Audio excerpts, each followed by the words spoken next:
So after months in the back of the pack, Republican presidential candidate Ron Paul is finally getting some attention. He set a one-day online fundraising record this week, and that has some folks taking a second look. He joins us live from the campaign trail at Independence Hall in Philadelphia, where you were joined by quite a few people there at the rally, Mr. Paul. So people are still getting to know you. You know, what's your best pitch? How do you tell people who you are? Well, I'm a member of Congress. I've declared for the presidency in the Republican Party, and I stand for liberty. I stand for non-interventionist foreign policy and bringing our troops home. And I want very limited government and maximum amount of freedom, and a lot of Americans love the idea. Do you like the idea that people are kind of calling you the anti-current administration Republican? Well, no, I don't particularly like that because although I don't endorse most of the policies, but I haven't endorsed most of the policies of the Democrats for a long, long time. I endorse the Constitution, and we drifted from the Constitution, and my supporters understand this.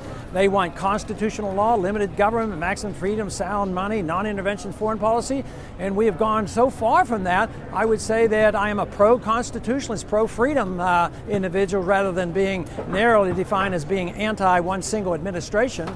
And so a lot of folks might say that, you know, your campaign is kind of a throwback to, you know, the fundamental approaches of government. Yet, when we talk about the amount of money that you were able to raise in such a short amount of time, I mean, you're light years ahead of many others in terms of using the internet, really using this kind of modern day approach to winning support.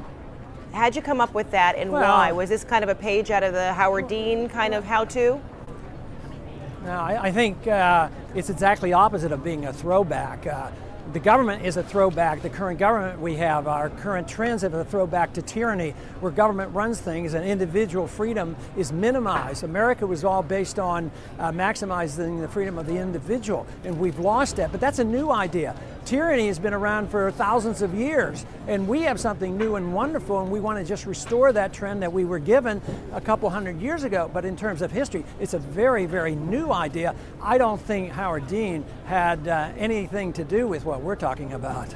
Now, how do you break it down to, I mean, this is a scramble now. We're looking at less than a year from now, we will know who is president, or at least who is elected president, you know, of the United States. So, you know, are you really kind of cranking up the momentum of trying to reintroduce yourself to a lot of folks who don't, you know, who don't consider you a front runner, even though you're maybe the front runner in terms of fundraising? You still feel like you have a lot to prove to people?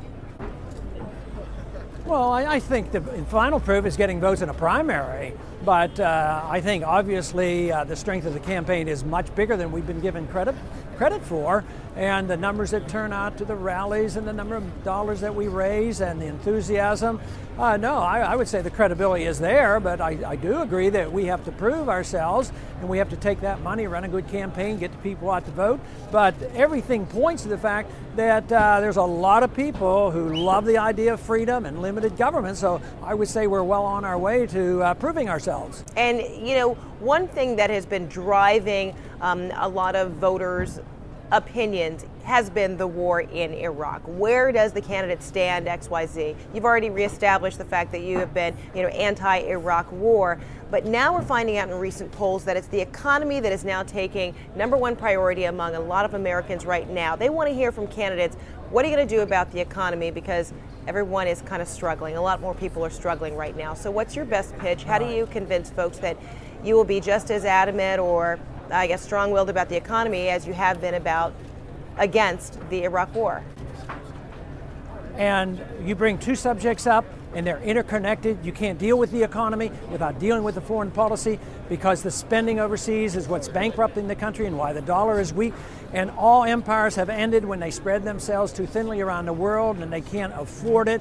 And empires come to an end through financial means. The Soviet system didn't collapse because we attacked them. They collapsed for financial reasons. Okay. So you can't separate the economy from the foreign policy. We want to save money, balance the budget. Excellent. Mr. Ron Paul, thanks so much. We're just coming up against a break at the end of the show. Thanks so much for your time, Republican presidential candidate. Good luck to you in the race, and thanks so much for your service as a former Air Force man, right? This Veterans Day weekend. Appreciate it. All right, take care. Thank you.